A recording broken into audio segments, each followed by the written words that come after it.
Sir, I have been investing for 5 years and I have decided to do swing trading and I believe I will do it. Give your opinion on this. Bro ನಾನು ಹೆಂಗೆ opinion ಕೊಡೋಕ್ಕಾಗುತ್ತೆ? ನಿಮ್ಗೆ 5 ವರ್ಷ experience ಇದೆ ಅಂದರೆ ನಿಮಗೆ ಗೊತ್ತಿರುತ್ತೆ stock ಯಾವ ರೀತಿ ಮೇಲೆ ಕೆಳಗೆ ಹೋಗುತ್ತೆ ಅಂತ. ನೀವು ವಾಚ್ ಮಾಡ್ತಾ ಇರ್ತೀರಾ. ಅದ್ರ ಬೇಸ್ ಮೇಲೆ ನೀವು ಮಾಡಿ ಒಂದು ಸ್ವಲ್ಪ ಕ್ಯಾಪಿಟಲ್ನ ಸೈಡ್ಗೆ ಇಟ್ಕೊಂಡು ಮಾಡಿ. ಅಂದರೆ ನಿಮ್ಮ ಹತ್ರ ಏನಾದರೂ ಒಂದು 10 ಲಕ್ಷ ಇದ್ದರೆ 1 ಲಕ್ಷ ಅಥವಾ 2 ಲಕ್ಷನ ಮಾತ್ರ ಇದರಲ್ಲಿ ಟ್ರೈ ಮಾಡಿ. Over A period of time ನಿಮಗೆ ಕಾನ್ಫಿಡೆನ್ಸ್ ಬಂದಮೇಲೆ, ನಿಮಗೆ ಧೈರ್ಯ ಬಂದಮೇಲೆ ನೀವು ಇದನ್ನು ಕಂಟಿನ್ಯೂ ಮಾಡ್ಕೊಂಡು ಹೋಗಿ. ನಾನು ಪರ್ಸ್ನಲಿ ಹೇಳ್ಬೇಕಂದ್ರೆ ನಾನು ಸ್ವಿಂಗ್ ಟ್ರೇಡ್ನ ನಂಬಲ್ಲ, ಆಮೇಲೆ ನಾನು ಮಾಡಕ್ ಹೋಗಲ್ಲ. ಯಾಕಂದ್ರೆ ಸಿಂಪಲ್ ರೀಸನ್, 10% ಮೇಲೋಗಿದೆ ಅಂತ ಸೆಲ್ ಮಾಡ್ತೀವ, ಅದಾದ್ಮೇಲೆ 30% ಮೇಲೋಗುತ್ತೆ. ಮತ್ತೆ ಅದನ್ನ ಬೈ ಮಾಡಕ್ಕೆ ನಮಗೆ ಭಯ ಆಗುತ್ತೆ, ಬೇಜಾರಾಗುತ್ತೆ. ಅಯ್ಯೋ ಆಲ್ರೆಡಿ 30% ಮೇಲೋಗಿದೆ ಅಂತ. ಅಲ್ಲಿಂದ ಸ್ಟಾಕ್ ಮಲ್ಟಿ ಬ್ಯಾಗರ್ ಆಗ್ಬಿಡುತ್ತೆ. ಇದರಿಂದ ನಾವು ಒಳ್ಳೊಳ್ಳೆ ಸ್ಟಾಕ್ಗಳನ್ನ ಬಿಟ್ಬಿಡ್ತೀವಿ. 10% ಆಸೆಗೋಸ್ಕರ ಒಳ್ಳೊಳ್ಳೆ ಸ್ಟಾಕ್ಗಳನ್ನ ಬಿಟ್ಬಿಟ್ಟಿರ್ತೀವಿ.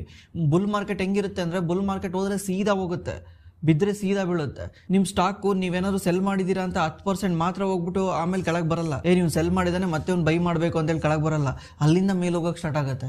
ಇದರಿಂದ ನಾವು ಒಳ್ಳೊಳ್ಳೆ ಕಂಪ್ನಿಗಳನ್ನ ಮಿಸ್ ಮಾಡ್ಕೊತೀವಿ. ಅದಕ್ಕೇನೆ ಟ್ರೈ ಮಾಡಂಗಿದ್ರೆ ಒಂದು ಸ್ವಲ್ಪ ಕ್ಯಾಪಿಟಲಲ್ಲಿ ಟ್ರೈ ಮಾಡಿ. ನಿಮಗೆ ಪೂರ್ತಿ ಕಾನ್ಫಿಡೆನ್ಸ್ ಬಂತು ಅಂದರೆ ಮಾತ್ರನೇ ನೀವು ಬೇರೆ ದುಡ್ಡನ್ನ ಯೂಸ್ ಮಾಡಿ. ತುಂಬ ಜನ ಹಿಂಗೆ ಮಾಡೋದು ನಾವು ಮುಂಚೆ ಎಲ್ಲ ನೋಡಿದ್ದೀವಿ. ಏನು ಮಾಡ್ತಿದ್ರು ಅಂದರೆ, ಯಾವುದೋ ಒಂದು ಶೇರ್ನ ಶಾರ್ಟ್ ಟರ್ಮ್ಗಂತ ಬೈ ಮಾಡೋದು, ಬೈ ಮಾಡಿಬಿಟ್ಟು ಆ ಶೇರ್ ಬಂದ್ಬಿಟ್ಟು ಡೌನ್ ಆಗಿಬಿಟ್ರೆ ಅದು ಲಾಂಗ್ ಟರ್ಮ್, ಎಲ್ಲಿವರೆಗೂ ಆ ಶೇರ್ ರಿಕವರ್ ಆಗಲ್ಲ ಅಲ್ಲಿವರೆಗೂ ಸೆಲ್ ಮಾಡಲ್ಲ.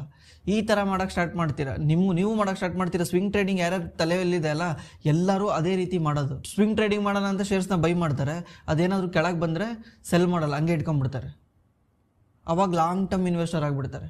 ಇದೇ ರೀತಿ ಅವ್ರ ಪೋರ್ಟ್ಫೋಲಿಯೋದಲ್ಲಿ ಲಾಂಗ್ ಟರ್ಮ್ ಇನ್ವೆಸ್ಟ್ಮೆಂಟ್ ಪೋರ್ಟ್ಫೋಲಿಯೋ ಬಿದ್ದಿರುತ್ತೆ.